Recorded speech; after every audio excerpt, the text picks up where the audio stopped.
भगवान को पूछते हैं कि महाराज भक्ति दो,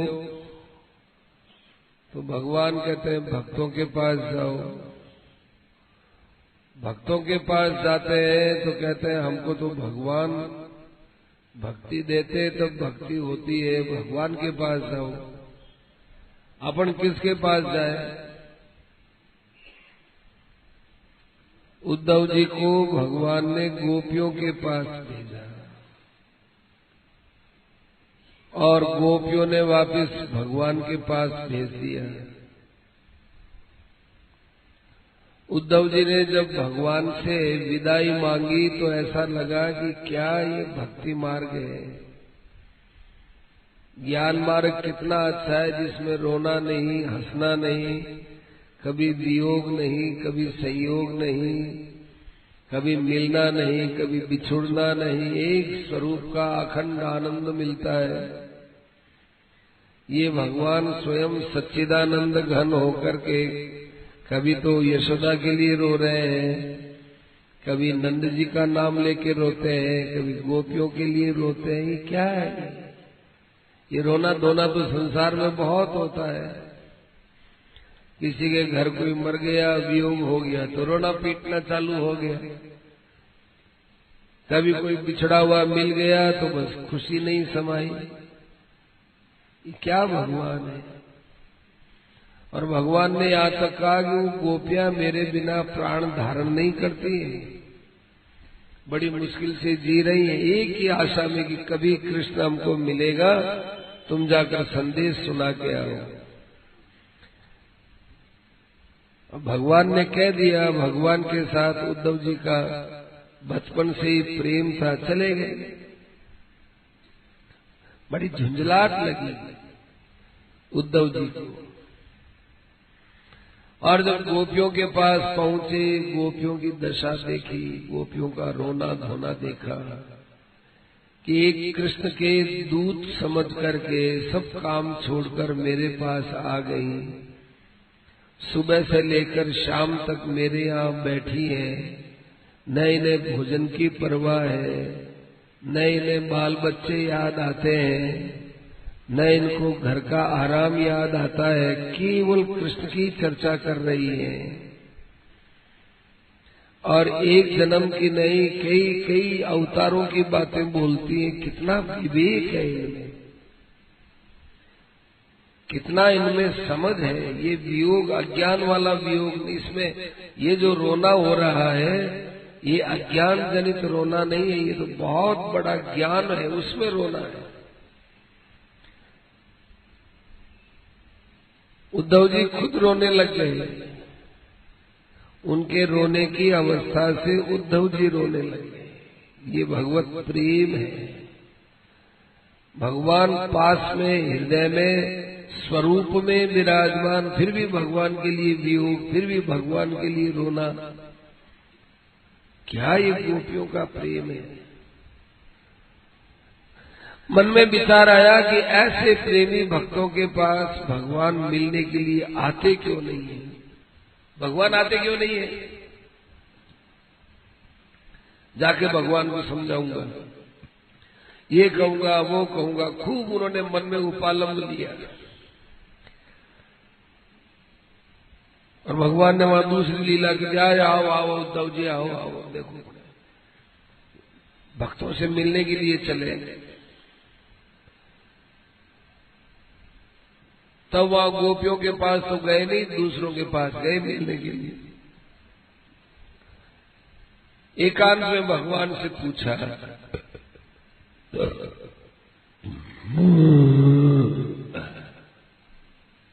डकार रुकी। एकांत में फिर भगवान से पूछा कि प्रभु आप ज्यादा प्रेमी है कि आपके भगत ज्यादा प्रेमी है? आप में ज्यादा प्रेम है कि भक्तों में ज्यादा प्रेम है? तो भगवान ने कहा कि भाई भक्तों में ज्यादा प्रेम है।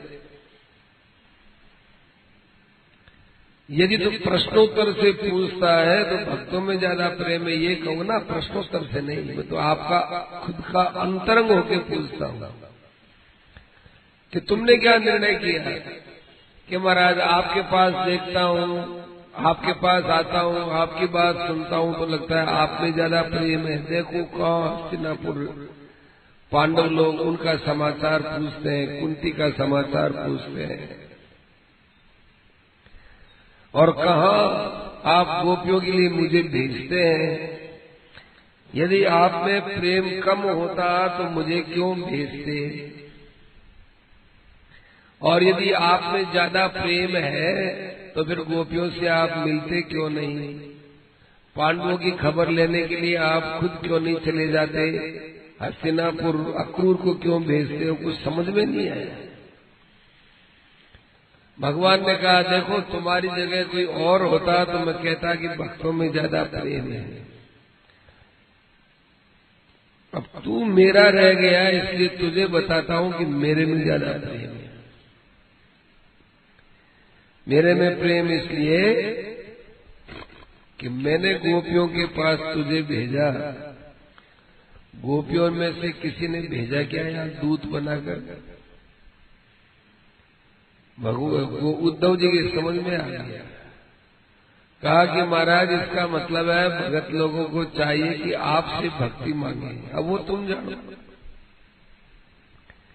लेकिन मैं हर किसी को मिलता तो हूं नहीं, इसलिए जो मेरे भगत है वो मेरे भगत मेरे लोग को छोड़कर आते ही संसार में इसीलिए है कि यहाँ आकर के वे मेरी भक्ति में लोगों को लगाते हैं और सबको अपने लोक में ले चलते हैं। भगत लोग मेरी प्रेरणा से संसार में आते हैं और आकर के और वे संसार को प्रेमी बनाकर मेरे धाम में पहुंचाते हैं। ऐसे जो पुरुष होते हैं वो कारक पुरुष कहलाते हैं, जो अपने उद्धार के लिए नहीं आते, दुनिया के उद्धार के लिए आते हैं। सेठ जी से पूछा गया कि ऐसा कारक पुरुष आपकी नजर में कोई आया क्या? तो सेठ जी ने कहा कि और कोई आए होंगे मुझे पता नहीं, मुझे तो एक पुरुष याद आता है। कि कौन? कि व्यास जी। वेद व्यास जी महाराज है, ये कारक पुरुष के रूप में यहाँ अवतार लिए भगवान के भेजे हुए हैं। कि महाराज शास्त्र में तो उनको साक्षात भगवान का अवतार माना है, कि मैं भी मानता हूँ, मैं भी उनको अवतार ही मानता हूँ, परंतु कारक पुरुष के रूप में उनका अवतार हुआ है। भगवान के संकल्प को पूरा करने के लिए अवतार हुआ है। ऐसे जो प्रेमी लोग हैं, भक्ति भक्त भगवंत गुरु, भक्ति और भक्त और भगवंत और गुरु, बस इनकी विशेषता केवल भक्ति के कारण से। किसी तार में किसी खंभे में कोई करंट आता हो और उसके साथ जो वस्तु छू देंगे तो उस वस्तु में भी करंट आएगा। करंट वाली चीज को हमने छू दिया तो हमारे में भी करंट आएगा। अब हमको कोई छू देगा तो उसमें भी करंट आएगा। ऐसे ही भक्ति के साथ या भगत के साथ या भगवान के साथ या कोई श्रेष्ठ महापुरुष हुए ऐसे जिनसे हमको आध्यात्मिक लाभ होता है, इनके साथ हर आदमी को जुड़ जाना चाहिए। पर संत महापुरुषों में जल्दी श्रद्धा होती नहीं है। कोई अच्छे से अच्छे संत भी हो और हमारी यदि श्रद्धा में कमी हो तो वहाँ संबंध करने में लाभ नहीं है। आज के जमाने में तो पूरा पता चलता ही नहीं, इसलिए भगवान के साथ संबंध किया जाए और कोई जो भक्त हो गए हो उनके साथ संबंध किया जाए। दो बातें हैं, किसी महात्मा में हम लोग श्रद्धा भी करते हैं कि महात्मा जी बड़े अच्छे हैं, परंतु इनमें ये कमी है, बस यहाँ परंतु लगते ही वो चीज खत्म हो गई। ऐसी आज के जमाने में श्रद्धा न तो श्रद्धालु की हो सकती है और न ऐसे परम वीतराग महापुरुष अब इस जमाने में मिलने वाले हैं। इसलिए हम लोगों का जीवन कहीं धोखे में न चला जाए। तो जितने संत हो गए जिनमें हमारी लेश मात्र भी अश्रद्धा नहीं हो सकती, सेठ जी ने कहा था कि मेरे में जितने मुझे जानने वाले हैं ये इतनी श्रद्धा नहीं कर पाएंगे जो साहित्य पढ़ने के बाद जिन्होंने मुझे कभी देखा नहीं उनकी श्रद्धा ज्यादा होगी और उनका कल्याण पहले होगा। क्योंकि उन्होंने मेरे में कोई दोष देखा ही नहीं, उनको मालूम ही नहीं, वो जान ही नहीं सकते, वो केवल श्रद्धा की दृष्टि से देखेंगे। उनकी श्रद्धा है, वो श्रद्धा उनका कल्याण करेगी, मेरे में थोड़ी कोई ताकत है।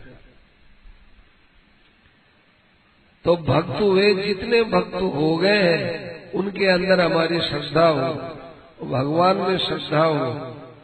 भगवान को देखा नहीं, भगवान को नहीं देखा, बड़ा अच्छा हुआ।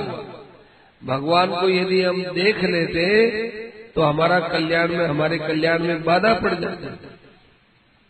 प्राय लोग कहते हैं कि भगवान यदि हमको दिख जाते तो हम संसार को क्यों देखते, हम संसार में मन क्यों लगाते, हमारा संसार से क्यों संबंध बनता। भगवान दिखे नहीं तब क्या करें। भगवान कहते हैं नहीं दिखे तब तक ये प्रेम टिकेगा, दिखने के बाद टिकेगा ही नहीं। कैसा नहीं हो सकता? तो कहा अच्छा बताओ कि तुम्हारे परिवार में जितने लोग हैं वो मेरे से अलग हैं क्या? पिता है, माँ है, भाई है, बंधु है, स्त्री है, पुत्र है, इनके साथ खटपट होती है कि नहीं की होती है? क्यों? जब आपका उनमें प्रेम है, आपने उनको देखा है, तो लड़ाई क्यों होती है? पिता के साथ लड़ाई हो जाती है पुत्र की, माँ के साथ लड़ाई हो जाती है, भाई के साथ हो जाती है, भतीजे के साथ हो जाती है। ऐसा कोई परिवार का संबंध नहीं है कि जिसमें खटपट न हो। पति पत्नी के बीच में खटपट हो जाती है। मैं तो हूँ, पिता भी मैं हूँ, माँ भी मैं हूँ, भाई भी मैं हूँ, सब मैं ही हूँ। सब मैं नहीं, वही मैं ही हूँ। तो मैं तुमको दिखता हूँ तो तुम खटपट करते हो, और नहीं दिखता हूँ तो उपालंब देते हो। तीसरा कोई रास्ता नहीं। इसलिए भगवान छिप करके रहते हैं कि भाई तुम मुझे देखो मत और प्रेम करो। वो प्रेम बड़ा विचित्र होता है। इसलिए कई भक्तों ने कहा है भगवान आप हमको दर्शन मत दे देना, दर्शन मत देना। दर्शन दो जिनको दर्शन की इच्छा है, मुक्ति दो जिनको मुक्ति की इच्छा है। तो भी क्या चाहते हो? हम तो बस तड़पन चाहते हैं, रोना चाहते हैं, विरह चाहते हैं, तुम्हारे बिना रह न सके। पानी के बिना मछली नहीं रह सकती, ऐसे हम आपके बिना रह तड़पने लग जाए। तड़पन दे दो। कोई हीरा मोती नहीं मांगते, कोई सोना चांदी नहीं मांगते, कोई अन्न का भंडार नहीं चाहते, कोई हम संसार में प्रतिष्ठा नहीं चाहते, कोई हम निरोगता नहीं चाहते। शरीर निरोग बना दो ना बाबा, मर जाए जैसी बीमारी दो, एक बार नहीं 1000 बार दो। नरक में भेज दो, नरक से तो बड़ी बीमारी नहीं होती, नरक में भेज दो। सब आपका प्रेम चाहिए, केवल प्रेम। उसी के लिए ये भक्तमाल बनी है। और उन्हीं प्रेमी महापुरुषों की गाथाओं को गागा करके महापुरुषों ने भगवान को आनंदित किया है। देखो कोई आदमी किसी के पास जाए और वहां के जो बच्चे हैं उस बच्चे के साथ खेलने लग जाए तो माता पिता खुश हो जाते हैं। किसी का बच्चा है, उसका खूब प्यार करें, लाड करें, गोदी में खिलाए तो उसके दूर बैठे माँ बाप राजी हो जाए। ऐसे ही भगवान को प्रसन्न करने के लिए जितने भक्त हुए वे भगवान के बच्चे अब उनकी कथा कहते हैं, सुनते हैं, उनको हृदय में बैठाते हैं तो दूर बैठे भगवान खुश हो जाते हैं। हमारे बेटों को इन्होंने खूब खिलाया पिलाया। इसलिए भक्तिमाल की कथा तो भगवान को रिझाने का बहुत सुगमतम उपाय है। पांडवों की बात चल रही थी। धर्मो विवर्धति युधिष्ठिर कीर्तनेन पापम प्रणश्यति वृकोदर कीर्तनेन। अब अर्जुन की बात कल आपने सुनी। और शत्रु विनश्यति धनंजय कीर्तनेन। यदि हम धनंजय का नाम लेंगे, अर्जुन का नाम लेंगे तो शत्रुओं का नाश होगा। शत्रु कौन? किसी व्यक्ति को शत्रु मान लिया तो कल्याण नहीं होगा। सेठ जी ने लिखा और कहा भी, एक व्यक्ति को भी यदि हमने संसार में किसी को शत्रु मान रखा है तो कल्याण तो नहीं होगा। एक व्यक्ति भी हमारी दृष्टि में हमने मान लिया हमारा शत्रु है, कल्याण नहीं। फिर शत्रु भी न चली। शत्रु क्या है? शत्रु हमारे अंदर है। हमारे अंदर के शत्रु हैं, वो शत्रु नष्ट होने चाहिए। काम है, क्रोध है, लोभ है, अहंकार है, मद है, मात्सर्य है, पर निंदा है, दूसरे की बुराई करना है, दूसरे की बुराई करना है, दूसरे की बुराई करना, दूसरे की बुराई कहना, बहुत बड़े दोष है। ये शत्रु है हमारे। एक आदमी में ये अवगुण नहीं था कई प्रकार का, दूसरे की बुराई नहीं करता था, पर जब करने लग गया तो जो दूसरे का दोष था वो खुद में घटित हो गया। अरे मेरे में दोष कहाँ से आए? अरे दूसरे की निंदा की ना, तो वो निंदा करते करते करते हमारा हृदय भी उस निंदा योग्य बन गया, निंदा के वाले काम में चिपक गया। देखो अर्जुन है, वो युद्ध करते समय में पहले शोकाविष्ट होता है। पहले अध्याय में देखो ऐसे करते करते इतना शोक किया कि शोक संविघ्न मानस हो गया, उसका मन शोक में ही डूब गया। एवं उक्त्वा अर्जुन संख्ये रथोपस्थ उपाविशत् विसृज्य सशरं चापम शोक संविघ्न मानस है। उसका मानस था, उसका मन था, वो शोक में ही संविघ्न हो गया, दम जुड़ गया, क्योंकि शोक की बातें कर रहा था। गांडीवम संसते हस्तात् त्वक्चैव परिदह्यते न च शक्नोम्यवस्थातुं भ्रमतीव च मे मनः निमित्तानि च पश्यामि विपरीतानि केशव न च श्रेयोनुपश्यामि हत्वा स्वजनमाय। शोक की बातें करते करते करते करते करते करते शोक संविघ्न मानस है। ऐसे ही भक्ति की बातें करते रहे आदमी, सत्संग की बातें करता रहे, करते करते करते उसका अंतःकरण सत्संगमय हो जाता है। माद्री सुतौ कथयता न भवन्ति रोगा।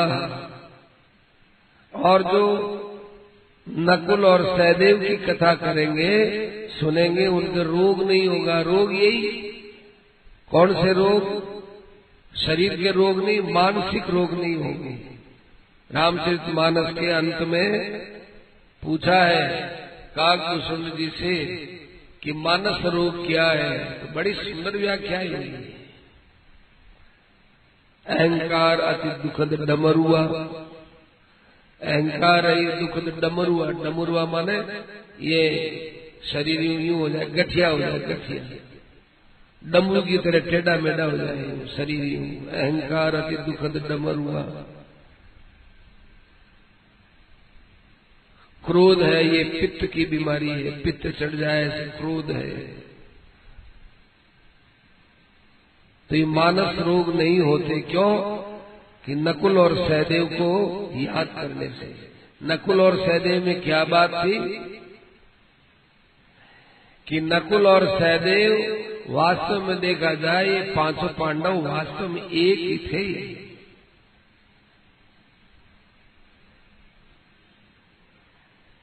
व्यास जी की और वसुदेव जी की कहीं बात हुई है, वहां पर आया है कि राजा च भीमसेनश्च सहदेवश्च पांडव नकुलो याज्ञ सेनी च षडैक मनसो वयम। ये 6 एक ही मन की 6 वृत्तियां हैं। कौन? 5 तो पांडव और 1 द्रौपदी। सहदेव थे, उनमें बहुत बुद्धिमान थे। जिस समय भगवान की अग्र पूजा हो रही थी, यहाँ राजसूय यज्ञ में अग्र पूजा किसकी की जाए, तो वहां सहदेव खड़ा हुआ। सहदेव ने घोषणा की कि मैं अग्र पूजा के लिए जिसकी घोषणा करता हूँ, वो घोषणा जिसको पसंद नहीं है उसके माथे पर मेरा सिर, मैं उसके माथे पर मेरा पैर रखता हूँ, उसके सिर पर मेरा पैर है। इतनी चुनौती के साथ घोषणा करता हूँ। और जिसको ये अग्र पूजा समझ में न आए वो सभा से बाहर निकल जाए। लोगों ने कहा नाम तो बताओ। तब उन्होंने बड़ी महिमा गा करके भगवान कृष्ण का नाम लिया कि मैं अग्र पूजा में कृष्ण का नाम लेता हूँ। यदि ये नाम किसी को आपत्तिजनक लगे या तो वो वहां से निकल जाए, और नहीं तो उसके सिर के ऊपर मेरा पैर है। चुनौती है मेरी, आओ कौन आता है। तो शिशुपाल खड़ा हुआ। अरे सहदेव, तू 5 में सबसे छोटा, इधर ये अपने भाइयों में सबसे छोटा कौन? कृष्ण। तुम छोटों ने छोटी छोटी बातें यहां बड़ों के रहते हुए कैसे चालू कर दी? वसुदेव जी का सबसे छोटा लड़का है ये। इनसे छोटी तो बहन है, पर लड़कों में तो सबसे छोटा यही है, और पांडवों में सबसे छोटा तू है। आज इतने बड़े ऋषि महर्षि महात्माओं के रहते हुए, सदसत पतियों के रहते हुए तुम कृष्ण की अग्र पूजा का प्रस्ताव रखते हो, और मेरे जैसे शूरवीर के रहते हुए यह कहते हो कि वो बाहर निकल जाए, नहीं तो उसके सिर के ऊपर मेरा पैर है। बोलते हुए तुझे लाज नहीं आती? सहदेव वहां उठ करके गदा लेकर के जाने वाले थे, रोक दिए।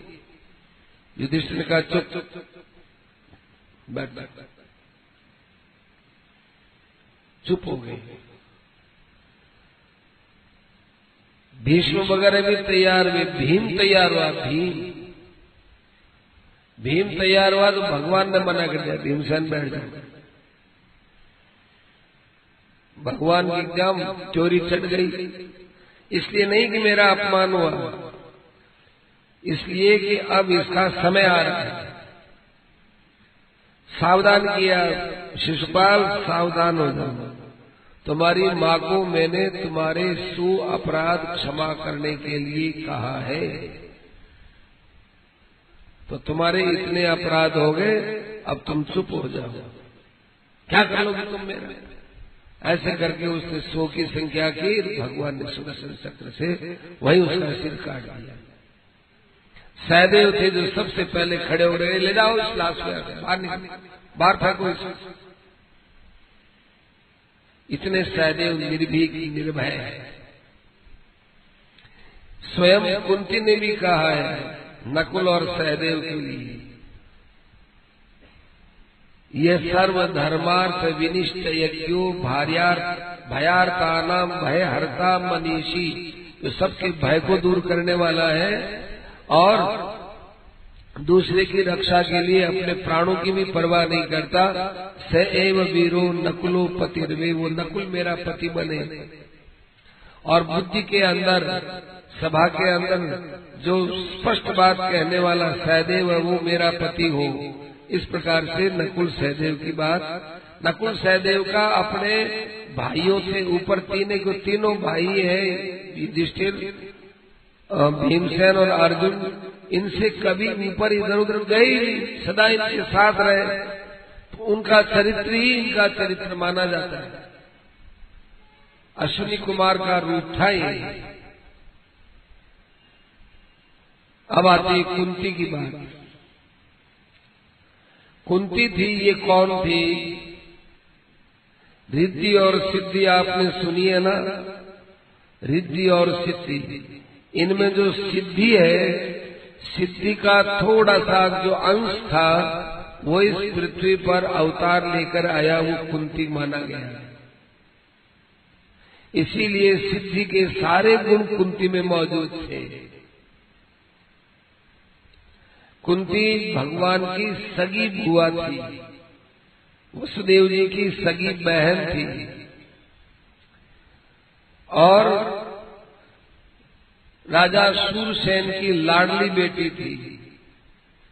राजा शूरसेन का और कुंती भोज राजा था, उन दोनों का बहुत प्रेम था। तो कुंती भोज के कोई संतान नहीं थी, उनका कि तुम्हारी लड़की मेरे को दे दे। तो शूरसेन जी ने अपनी लड़की कुंती को उन्हें दे दिया। छोटी सी बच्ची थी, बड़ा लाड प्यार से पालन किया और गोदाई बच्ची थी। गोदाई बच्ची का बहुत स्नेह करने लगे, बड़ी अच्छी तरह से खातिरदारी करने लगी। संसार में आपने दुर्वासा को प्रसन्न मुद्रा में शायद ही कहीं देखा होगा। भगवान कृष्ण भी दुर्वासा को प्रसन्न नहीं कर सके। दुर्वासा ने कहा कि कृष्ण हम आज तुम्हारे यहाँ भोजन करेंगे। करो महाराज, भोजन हम गरम गरम खीर का करेंगे। अच्छी बात है महाराज। फिर गरम गरम खीर सामने रखी। फिर कहा कि देखो हम कहे वैसा करो, हम तुम्हारे अतिथि हैं, तुमको अतिथि सत्कार करना। ये गरम गरम खीर है, ये तुम और रुक्मिणी जी दोनों अपने शरीर पर लगाओ। भगवान ने कहा आपकी आज्ञा लगानी पड़ेगी। शरीर पर गरम गरम खीर चौपड़। फिर कहा कि रथ के अंदर एक तरफ ये जुतेगी, एक तरफ आप जुतोगे। दोनों जने रथ के अंदर जुतो और मैं उस पर बैठ के चलूंगा। ये सही महाराज। रथ लेकर चलने लगे। हमको प्यास लगी आई, जल पिलाओ। अब जल कहां से लाए आज जंगल में? द्वारिका में तो जल ऐसी खारा समुद्र का। तो मुझे कुछ पता नहीं, मुझे जल पिलाओ, मुझे बहुत जोर से प्यास लगी। बड़े मिजाजी भगवान ने फिर वहां एक बाण मार करके वहीं पर मीठा जल पैदा किया। आज भी द्वारिका में एक जगह है जहां पर मीठा जल मिलता है। अस्तु, दुर्वासा ऋषि बहुत कम प्रसन्न हुए, कहीं हुए वो तो चाहे जिस दिन से बिगड़ जाए। कुंती भोज के यहाँ आएंगे एक दिन। अब वहां छोटी बच्ची कुंती ने इतना अच्छा स्वागत किया उनका, उनको कहना न पड़े, जो आवश्यक वस्तु होती सब पहले ही ला करके रख देती थी। दुर्वासा ऋषि देखने लगे कि इसमें कोई न कोई गलती हो तो मैं शाप दूंगी। उनकी ये आदत थी। वास्तव में देखो, दुर्वासा ऋषि की लोग कमी देखते हैं, पर वो दुर्वासा ही थे। वास्तव में बहुत बढ़िया थे वो दुर्वासा। वास बोलते हैं कपड़े को, वस्त्र ना वस्त्र शब्द जैसे बनता है उससे वसन है, वसन। तो वो ऊपर से खराब दिखते थे, अंदर से बहुत अच्छे थे दुर्वासा। किसी के अंदर की भक्ति को प्रकट करने के लिए नाराज होते, शाप देते, उसमें से जो शाप दे उसमें से गुण प्रकट हो। अम्बरीश को शाप दिया तो अम्बरीश का गुण ही तो प्रकट हुआ। जैसे कोई अभी चातुर्मास में बर्तन है, पीतल का बर्तन है, तांबे का बर्तन है, वो थोड़े से बदल वगैरह आने से बदरूप हो जाते हैं। थोड़ी नींबू आदि की खटाई लगाओ, एकदम साफ हो जाते हैं। खट्टी छाछ हो, उसमें नमक हो, फिर उसमें उसको धोया जाए, फिर उसमें नींबू लगाया जाए, सब खारी खारी चीजें हैं, लोटा एकदम साफ हो जाता है। ऐसे ही भक्तों को चमकाने वाले थे दुर्वासा ऋषि। वो दुर्वासा ऋषि देखे कि इस बच्ची के अंदर सेवा में कोई कमी हो तो मैं कमी निकालूंगा। खूब कोशिश की, कोई कमी नहीं निकली। और दुर्वासा ऋषि बड़े प्रसन्न हुए, जाने लगे। कहा कि बेटा आप तेरे को एक मंत्र देता हूं, अथर्ववेद का मंत्र है। अथर्ववेद का शिरोभाग का मंत्र है, उस मंत्र को तुम ज्यों ही जपोगे, तुम चाहे जिस देवता को बुला सकते हो और उस देवता से चाहे जो तुम वरदान प्राप्त कर सकते हो। तुम्हारी सेवा से मैं इतनी खुश हो गई। जिस देवता को बुलाएगी वो देवता आ जाएगा। और देवता कहेगा, बोलो बच्ची क्या बात है, तुम्हारा क्या काम करे, ऐसे तुम्हारी हाजिरी बजाने लग जाएगा। दुर्वासा जी चले गए। फिर जो है उन्होंने एक दिन यूं ही बैठे बैठे विचार किया कि सारे इस जगत को प्रकाशित करने वाले सूर्य भगवान आकाश में इतने दूर हैं, ये मेरे यहां आ सकते हैं? परीक्षा करें। देखो, संतों के वचनों पर विश्वास करना चाहिए, परीक्षा नहीं करनी चाहिए। परीक्षा सदा अपनी करो और संत वचनों पर विश्वास करो, भगवान के वचनों पर विश्वास करो। उसने क्या किया, अपने आप पर विश्वास कर लिया। अपने आप पर तो उसने विश्वास कर उनकी ली परीक्षा। देखा आ सकते हैं। आगे सब सूर्य भगवान आगे मंत्र के उच्चारण करते ही आए, घबरा गए। कुंती जी घबरा गई। सूर्य भगवान ने कहा कि भाई कैसे बुलाया कुंती जी आपने? तो मैंने तो आपकी परीक्षा ली। ऐसे परीक्षा नहीं लेते हैं, बिना काम हमको बुलाया और फिर कहते हैं परीक्षा लिए। तो कहा कि बुला तो लिया कर, तो ठीक, कोई बात नहीं, आपके कान से एक लड़का पैदा होगा, कान से एक लड़का पैदा होगा। तब फिर वो कान से कर्ण, उसका नाम कर्ण इसीलिए रखा गया। अब उसने देखा कि मैं कुंवारी हूं। देखो, ये जैसे हम लोग माता के पेट में धीरे धीरे बढ़ते हैं, जन्म लेते हैं, ऐसे जन्म नहीं लिया है। ये देव सृष्टि है। ये सृष्टि हम लोगों के समान नहीं होती कि माँ के पेट में 9 महीने तक बेचारी को कष्ट देवे, उसके बाद छोटे से आवे, फिर दूध पिए और फिर हम बड़े होवे। ऐसे नहीं थी। इधर कहना हुआ, इधर जन्म ना हुआ, कान से पैदा हुआ। और उन्होंने कहा कि अब लोग कैसे मानेंगे बात? हर एक को तो मैं कहने से रही और हर एक को सूर्य भगवान कहने से रहे। अरे बिना विवाह के बच्चा कैसे हो गया, क्या कहेंगे? तो उसको नदी में प्रवाहित किया, सभी जानते हैं। फिर उसने किसी देवता को बुलाया नहीं। जब पांडु जाने लगे, मरने लगे, तब पांडु ने कहा कि कुंती, तुम्हारे पास वरदान सुरक्षित होना, उससे तुम देवताओं का आह्वान करो। तब उन्होंने 5 देवताओं का आह्वान किया। आगे से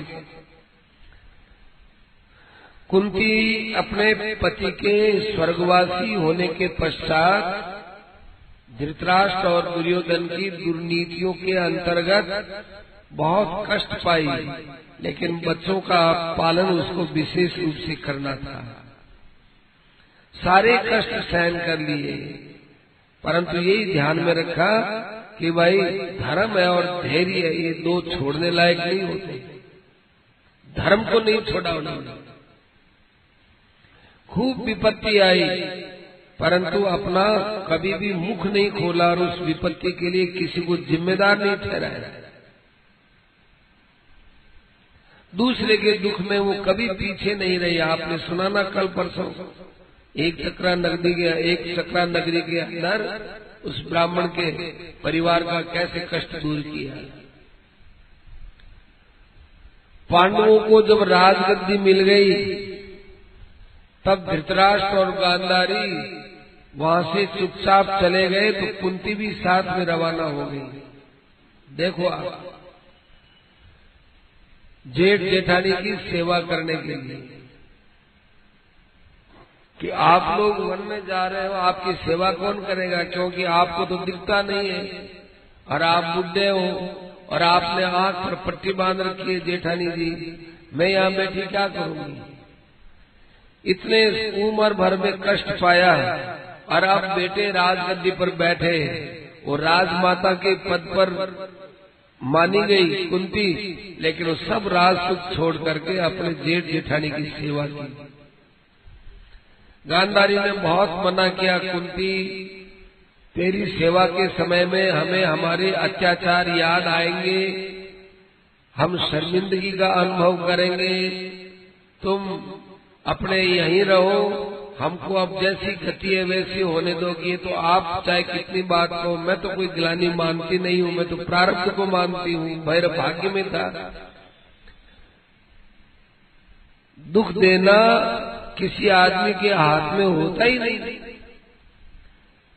ये मनुष्य झूठ बोलते हैं कि उस आदमी ने मुझे दुख दे दिया, उसने दुख दे दिया। कोई किसी को दुख नहीं देता। सुख से दुख से न को भी दाता, परो ददाती थी कुबुद्धि रेसा, अहम करोमी थी वृथा अभिमान है। मैं ऐसा कर लेता और मैं ऐसा करता हूं, ये झूठा अभिमान है। सुख दुख तो अपने भाग्य से हम लेके आते हैं पहले से। तो सुखदायी परिस्थिति आएगी, दुखदायी परिस्थिति आएगी तो आती है, भाग्य से आती है। आपने थोड़ी दी है, आप भी तो अपने भाग्य के अधीन थे। मैं आपकी सेवा नहीं छोड़ सकती। इतना बड़ा कुंती का आदर्श संसार में कहीं नहीं मिलता। दुख देने वालों को इतनी सेवा से रखा। इसीलिए कुंती ने भगवान से भी यही कहा है कि भगवान आप हमको विपत्ति देंगे। विपदा संतो न तत्र तत्र जगत गुरु भवतो दर्शनम यत्स्यात् अपुनर्भव दर्शन। जब मनुष्य विपत्ति में रहता है तब वो आपको याद करता है, भगवान को याद करता है। और जब वो ऐश्वर्य में रहता है, सुख में रहता है, मदान्ध होता है, उस समय वो आपको भूलता है। संसार की अनुकूलता से भगत लोग डरते हैं, संसार की प्रतिकूलता से भगत लोग आराम में रहते हैं। अब बहुत अच्छा भजन ही होगा और कुछ नहीं होगा। जिस गांव में संत लोगों का खूब आदर होता था, उस गांव में पुराने जमाने के संत ज्यादा रहते नहीं थे, रहते नहीं थे। अब चलो यहां से गुरु शिष्य की कथा आती है कि घूम घूम करके एक जगह नहीं रहते थे। गांव में जाते लोग कहते कौन आए हैं, कैसे आए हैं। लोग बड़ा तिरस्कार करते, जानते नहीं थे। ठंडी बासी रोटी देना, तिरस्कार से देना, बस ठीक है, बहुत अच्छा है, यहाँ पर बैठे भजन हो गए। धीरे धीरे लोगों को पता चलेगी भाई ये तो गुरु शिष्य दोनों भजन करते हैं, रात्रि में जगह करके बैठ करके अपना भजन करते हैं, राम राम करते हैं। तो लोगों में सुगंधी फैलने लगी, तो खूब अच्छी भिक्षा लाने लगे खूब। अब चलो यार, चेले ने कहा महाराज आराम तो अब मिलने वाला कि नहीं, ये आराम नहीं है, ये बड़ा कष्ट है। क्योंकि जब मुश्किल से रोटी मिलती है तब वहां नींद नहीं आ सकती, साधु आलस्य नहीं होता, प्रमाद नहीं होता। और जब आप उसको आराम से रोटी मिलती है तो उसको खूब नींद आएगी, भजन में बाधा पड़ेगी। ये भजन की बाधा है, चलो यार। ऐसे संतों की आदत थी। अच्छे अच्छे भक्तों ने भगवान से यही कहा है, प्रभु आप संसार की विपत्ति देव, जिसमें कुंती का नाम पहले है, अब पुनर्भव दर्शन, ताकि हमको दोबारा संसार के दर्शन न हो। ऊंचे कुल में जन्म लेना ये भक्ति के में अंदर बाधा है। नीच नीच सब तिर गए, राम भजन लवलीन, जाति के अभिमान में डूबे सभी कुली। नीची जाति में हो तो बहुत ही अच्छी बात है, लोग हमको पहले से दूर रखेंगे, अच्छा बात। एक भगवान का भगत था, वो नीची जाति में था, उसका स्पर्श नहीं करते लोग। अनजान देश में चला गया, बैठा भजन कर, लोग गए साहब, कोई आगे के लो साहब हम आपको रोटी दे, ऊपर से देना, वही ऊपर से, मैं नीच जाति का हूं, ऊपर से देना, ऊपर से देना। लोगों ने कहा कि अपनी जाति बताते क्यों? मैं इसीलिए बताते हैं कि हमारे अंदर घमंड न आ जाए। महाराष्ट्री कहा करते थे कि जहां लोग खूब आदर दें उसको समझना चाहिए डेंजर है, डेंजर। जैसे कहीं बिजली का जो खंबा है वहां लिखा रहता है डेंजर, इतनी बड़ी मशीन लगी रहती है, डेंजर लिखा रहता है। ऐसे जहां आदर मिले, साधु को सम्मान मिले, खूब जो है उसको आराम मिले, समझना चाहिए भक्ति के लिए डेंजर है, खतरनाक है। जन्म ऐश्वर्य और विद्वत्ता और लक्ष्मी, इससे मनुष्य के अंदर अभिमान आता ही आता है। रामचरितमानस में कितनी अच्छी बात कही कि संसार में प्रभुता पाई जाय मदन काय मदन आई। प्रभुता मिल जाए घमंड न हो, ऐसा कौन होता है? केवल भगवान के भक्त होते हैं जिनको भगवान बचाते हैं। वे भी कहते हैं भगवान के बचाने से बचते हैं, तो बचना बड़ा मुश्किल। कई घाटियां हैं जीवन की, इनमें भगवान अंगुली पकड़ के, जैसे माँ बच्चे का अंगुली पकड़ करके और खूब जो है आराम से यात्रा करा देते, ऐसे भगवान सहारा देते, बचते तो बच नहीं सकता। जन्मेश्वरी सुतश्री भी रेद मान मद पुमान नैवारत्य विधातो मई त्वामा किंचनम गोचरम। वो आदमी आपका भजन नहीं कर सकता, स्वयं बोलती है ये कुंती, इसलिए आप तो हमको विपत्ति विपत्ति दो, विपत्ति दो। भगवान से विपत्ति मांगी, वो अपना भतीजा है, वो तो कितना ही बड़ा ऐश्वर्य मांग सकते थे, ना विपत्ति दो। जिसको हम नहीं चाहते हैं, जिससे हम भगना चाहते हैं, वो मांगी। शास्त्र क्या बोलते हैं? विपदो नैव विपद है, संपदो नैव संपद है। ये संसार की विपत्ति होती नहीं, और संसार की संपत्ति होती नहीं। तो विपद विस्मरणम विष्णु, विपत्ति क्या है? भगवान को भूल जाए, ये विपत्ति है। और संपत्ति क्या है? संपत् नारायण स्मृति, सबसे बड़ी संपत्ति है भगवान को याद करें। याद करने का तरीका कि मैं भगवान का हूं। होए राम को नाम जब तुलसी तजी को समाज। आज हम नाम जब तो करते हैं, पर अपने को भगवान से दूर मान के करते हैं कि राम राम राम राम करेंगे तब भगवान आएंगे, तब भगवान मिलेंगे, और जितने अपने रवाना हो जाएंगे। तुलसीदास जी महाराज ने बहुत अच्छा कहा, होई राम को नाम जप। पहले भगवान के हो जाओ, फिर नाम जप करो। होई राम को नाम जप तुलसी तजी को समाज।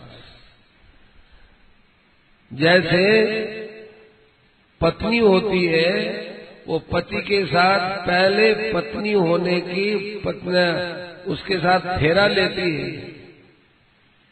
फेरा लेती है तब पता रहे मेरे पति का ये परिवार है, ये कुल है, ये बाद में जान माना जाता है। ये ससुर का नाम ये है, सासू जी का नाम ये है, पति का नाम ये है, फलाना है। पहले वो उसके साथ संबंध करती है, उसके बाद उसके नाम धाम का पता चलता है। ऐसे ही कोई राम को भगवान के हो जाओ, अब भगवान का नाम, मैं भगवान का हूं। भगवान का होकर के भगवान का नाम लिया जाए, वो एको विकृष्ण से कृत प्रणामो दशाश्व मेधाव वृथेन तुल्य है। एक नाम भी होता है, वो नाम कितना का ही कल्याण करने वाला होता है। एक आदमी वशिष्ठ ऋषि के आश्रम में आया, वशिष्ठ ऋषि के आश्रम में आकर कहने लगा, महाराज मेरे पिताजी मर रहे हैं, उनके कल्याण के लिए कोई बात बताओ। तो वशिष्ठ जी तो बाहर गए थे, वशिष्ठ जी का बेटा वहां था। उसने कहा अच्छा ये बात है। तो उसने तुलसी के ऊपर 3 राम राम लिख दी तुलसी पत्ते पर। कहिए जो और सरयू नदी का जड़ है, इसमें इसको घोट करके एकदम पत्ते और पानी एक में एक हो जाए तब उनको दे देना। तो पत्ते रह जाएंगे तो यहाँ अड़ जाएंगे गले में, तो सांस लेने में तकलीफ होगी। पत्ता और पानी एक में कर देना और फिर जो है धीरे धीरे उनको ये चम्मच से उनके गले में उतार देना। कहा कि महाराज सब कर दूंगा, पर एक बात बताओ, मेरे पिताजी का जीवन कोई बहुत भगवान के भजन में नहीं लगा है, भगवान का भजन नहीं करते थे। मेरे पिताजी यही गप सप और यही संसार के ऊट पटांग बातों में लगे रहते थे, भजन कभी किया नहीं है। इसलिए आपके पास कोई बात नहीं, ये जो राम राम लिखा हुआ जो पानी जाएगा ना तुलसी के साथ घोटा हुआ सरयू नदी का पानी, कल्याण हो जाएगा। ठीक है। उसने वैसे ही जाकर के खूब खरल में घोटा सरयू नदी के जल से तुलसी के पत्ते को घोट करके एकदम पानी पानी पानी पानी हो गया। तो उनको अपने पिताजी को धीरे धीरे पिलाया। ऐसे करके गिट लिया उन्होंने। गिटने के बाद फिर उनके पिताजी बैठ गए अपने आप ही, बैठ करके और जैसे कोई ध्यान में बैठते हैं ऐसे बैठकर राम ऐसे कहे सांस रोका तो ब्रह्मांड में से प्राण निकले। वो लड़का बड़ा प्रसन्न हो गया, मेरे पिताजी के ब्रह्मांड में से प्राण उसी के निकलते हैं कि जो जीवन मुक्त होता है। सबके वो जरूरी नहीं, सबके जितने जीवन मुक्त हैं सबके प्राण यहां से निकले जरूरी नहीं है, पर ऊर्ध्वांग से होठ से प्राण निकले, मुंह से या आंख से, इनसे भी निकल गए। देखो कई पुरुषों की आंख खुली रहती, मृत अवस्था में खुली रहती, मुंह खुला रहता, आंख बंद मुंह खुला, कहीं मुंह बंद है, पता नहीं चलता कि ये मर गए जीवित है। तो यहां से प्राण निकला। अंतिम संस्कार कर करा करके और फिर वो वशिष्ठ जी के आश्रम में आए दोबारा करके। क्या रोया है उस वक्त वशिष्ठ जी वही थे। वशिष्ठ जी ने कहा भाई रोता क्यों, क्या बात है, बात तो बता मैंने।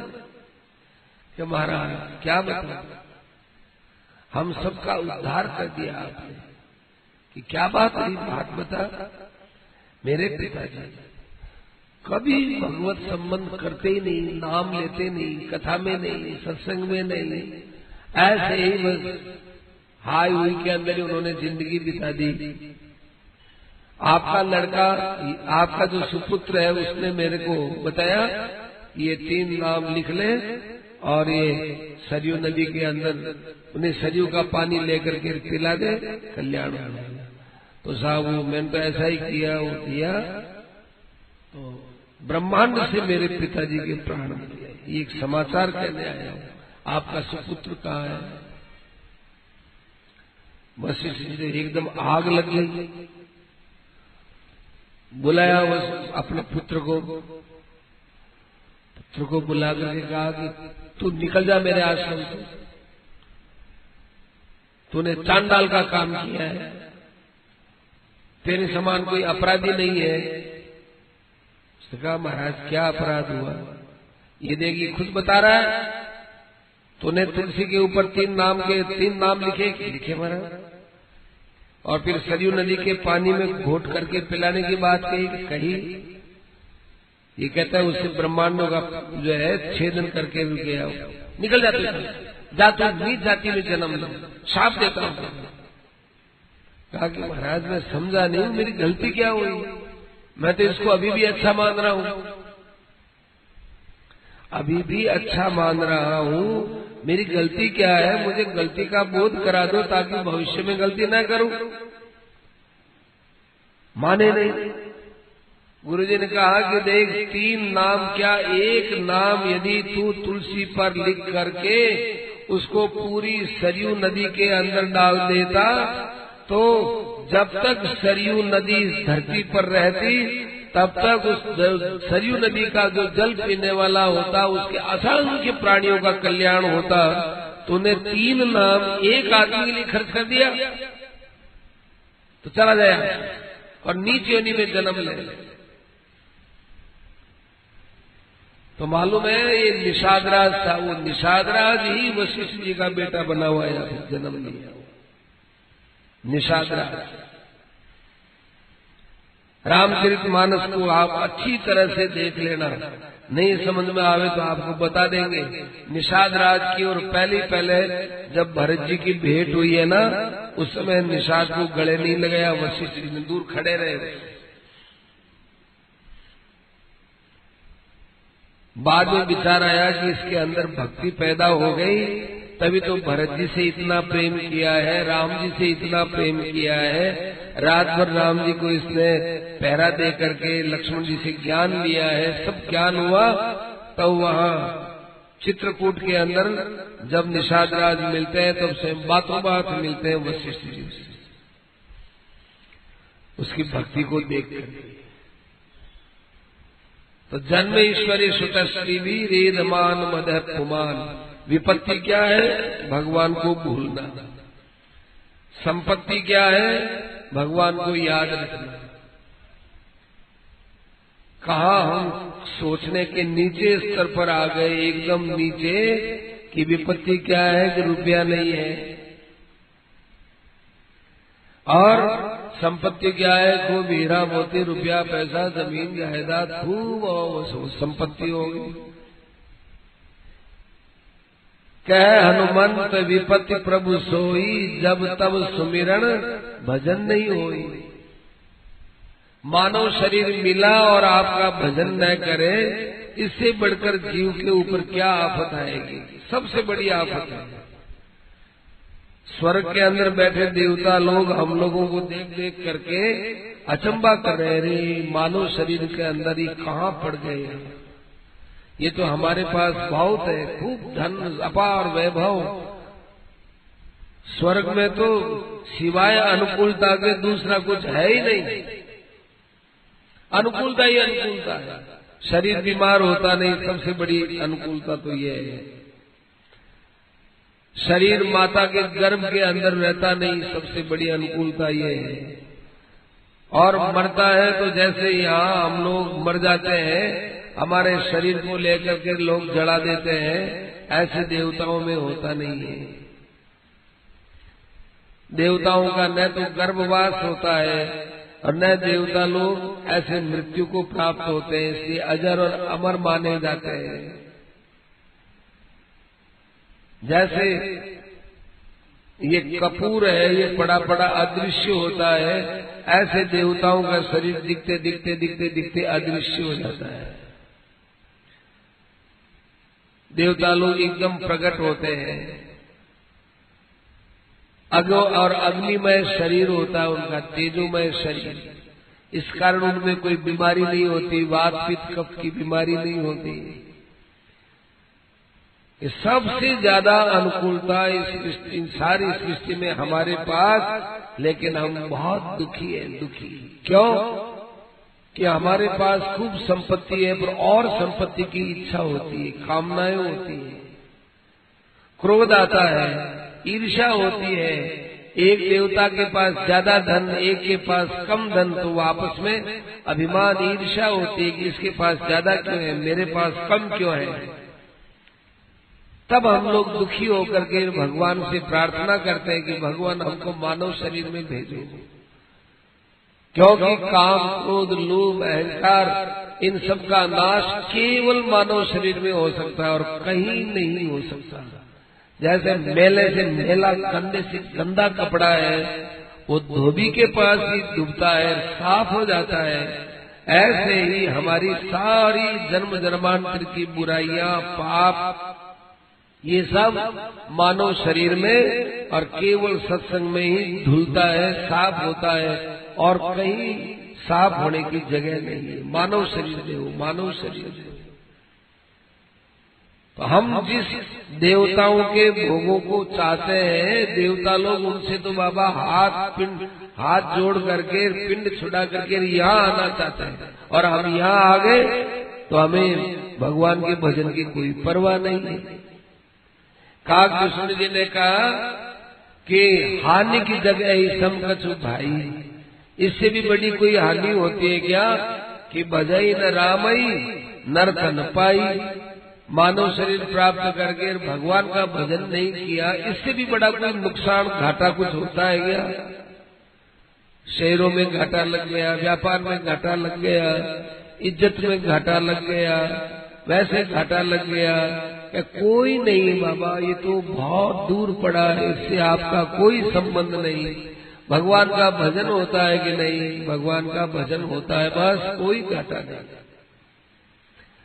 यदि भगवान का भजन नहीं होता है मानव शरीर में, तो हानि की यही जगह सम कछु भाई, इससे बढ़ कोई हानि होती है। लाभ की कछुअरी भक्ति समाना, और भगवान की भक्ति के समान कोई लाभ माना गया है? नहीं माना गया। जय गावई श्रुति संत पुराना। देखो, लोगों की बातों में नहीं आना चाहिए, अपने को तो शास्त्र की, संतों की बातों में आना चाहिए। लोगों के बहकावे में आ गए हम लोगों ने बहका दिया, धन में सुख है, परिवार में सुख है, शरीर में सुख है, ये है वो है, बहका दिया और हम बहक गए। इसलिए अपनी दृष्टि बदल करके कि भाई यहाँ नहीं मिलेगा हमको तो यही मिलेगा। संतों के पास जो बात है, महात्माओं के पास में है, शास्त्रों में है, भगवान ने कहा है, अच्छे पुरुषों ने अपने जीवन में आजमा करके कहा है, वो बात माने, दूसरी नहीं माने। पूरी कथा तो याद नहीं है। एक बार एक आदमी अपने ऊंटों के ऊपर खड़िया मिट्टी लेके जा रहा था, खड़िया मिट्टी लेके जा रहा था दिल्ली की तरफ। साथ में कुछ बेकड़ू मिट्टी भी थी, खड़िया मिट्टी भी थी और बेकड़ू मिट्टी भी थी। तो दिल्ली से एक व्यापारी लौट करके आ रहा था, दोनों यूं मिले। उसके पास भी कई ऊंट थे, ऊंट। वो बहुत बढ़िया बढ़िया सामग्री लेकर के गया